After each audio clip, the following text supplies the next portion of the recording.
चालू कर रहे हैं क्योंकि हमारा पीछे का जो चैप्टर था वो खराब हो चुका है रिकॉर्डिंग सेशन, तो हम ये दोबारा स्टार्ट कर रहे हैं। Chapter number 23 English grammar. ठीक है, सिंथेसिस देखेंगे। सिंथेसिस क्या होता है? Synthesis by which a number of simple sentences are combined to form a new sentence which में सिंपल, कंपाउंड और कॉम्प्लेक्स। तो यहाँ पर क्या है? सिंपल सेंटेंसेस क्या होते हैं? जुड़ते हैं, are combined to form a new sentence. क्या बनाने के लिए? एक नया सेंटेंस बनाने के लिए। और वो कोई भी हो सकता है, चाहे वो सिंपल हो, चाहे वो कंपाउंड हो, चाहे वो कॉम्प्लेक्स हो। ठीक है, तो ये स्नीक पीक है, पहले हम ये देख लेते हैं। ठीक है, combining simple sentences to form a simple sentences. सिंपल सेंटेंसेस को मिला के हम एक सिंपल सेंटेंस बना सकते हैं। सिंपल सेंटेंस को फॉर्म करके हम एक कंपाउंड सेंटेंस बना सकते हैं या फिर कॉम्प्लेक्स सेंटेंस बना सकते हैं। इसी का एक्सप्लेन वर्जन या डिफाइन वर्जन इन्होंने कहाँ दे रखा है? इस पिंक कलर के बॉक्स में दे रखा है। ठीक है, अब ये क्या होता है, हम इसे कैसे बनाएंगे वो चीज़ देखेंगे। Combining simple sentences to form a one simple sentence. जब हम एक सिंपल सेंटेंस बनाए, two or more simple sentence can be combined form. ये क्या होता है? Can be combined form to form another simple sentence. क्या बनाए जिससे हम एक दूसरा सिंपल सेंटेंस बना सके। कैसे कैसे यूज करते हैं हम? पार्टिसिपल यूज करके, इनफाइनाइट यूज करके, यूजिंग फ्रेज इन अपोजिशन। ठीक है, और यस, अभी हम ये इन सब चीज़ों को यूज करके बाकी और भी देखेंगे कि कहाँ कहाँ पर क्या क्या यूज करते हैं। ठीक है, तो by using a participle. Participle मैंने लास्ट टाइम भी बताया था जब मैं नॉन फाइनाइट्स बता रही थी, तब भी ये चीज़ें मैंने आपको बताई थी। वहां जाके वो वाली वीडियो चेक कीजिए। ठीक है, by using participle, for example girlish complete, sorry, Girish completed his homework. Girish ने अपना कंप्लीट कर लिया है homework. He went to play, वो कहाँ गया था? कहाँ पर गया था? खेलने।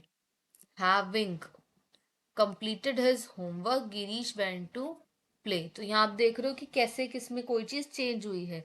these present participle is used when simple substance have the same subject। ये कब होता है? जब इसमें क्या होता है?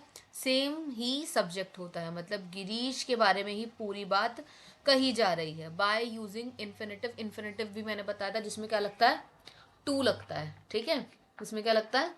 टू लगता है, जो कि तुम भूल गई हो संडे की class. by using an infinitive, for example I will go to my old school, I will meet my teacher। ठीक है, तो यहाँ पे क्या आएगा? to meet my teacher, to आ गया। ठीक है, by using noun or a phrase in apposition, for example, ठीक है, Nagasaki was once a heap of rubble, it is now a bustling city। Nagasaki once a heap of rubble, now is a bustling city। देखो यहाँ से क्या changes हो रहे हैं वो है।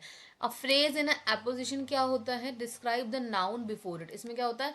नाउन को डिस्क्रिप्शन देते हैं। The word or the phrase in apposition is marked off from the thing to which refer by the pair of commas. कहाँ पे हमें देखने को मिलते हैं? Pair of commas. देखो यहाँ पे क्या मिल रहा है? कॉमा है। ठीक है, और यहाँ पे भी कॉमा है।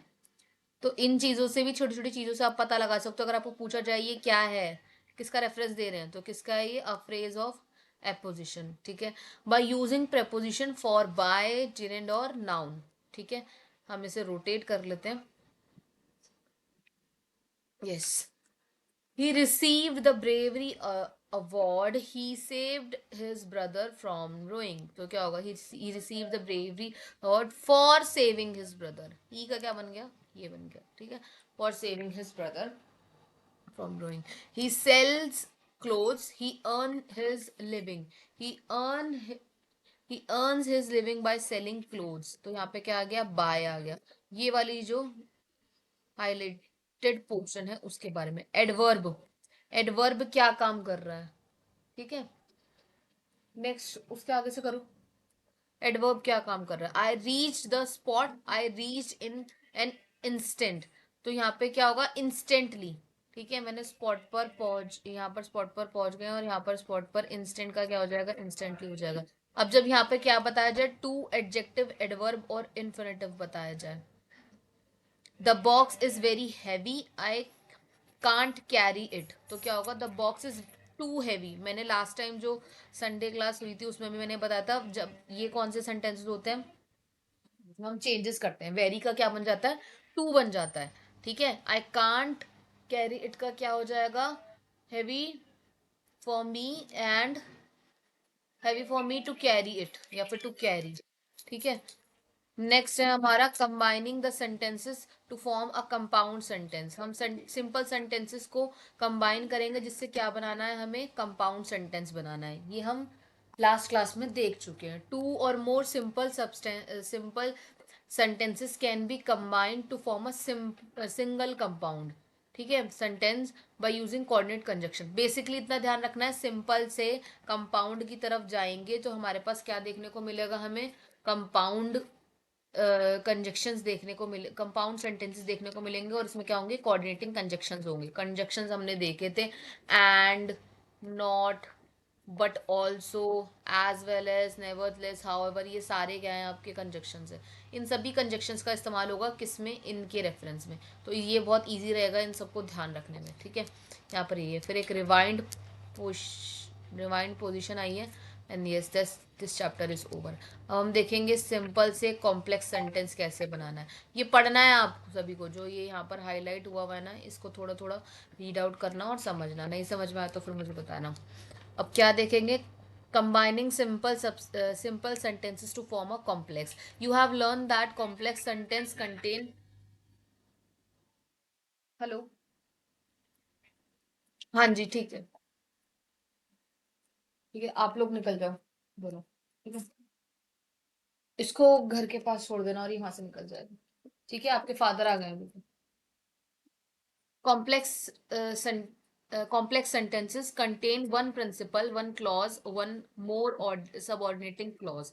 बेसिकली क्या है, जिसमें दो या दो से ज्यादा सिंपल सेंटेंसेस जुड़ रहे हों और क्या बनाए, कॉम्प्लेक्स सेंटेंस बनाए। By changing one simple sentence into a main clause, किस में बदल जाता है वो, हमारा मेन क्लॉज में बदल जाता है। जैसे बाय यूजिंग नाउन क्लॉज, ठीक है, he will make an excellent teacher, I believe it. तो यहाँ क्या होगा, I believe that he will make an excellent teacher। You are the captain of your team, always remember this।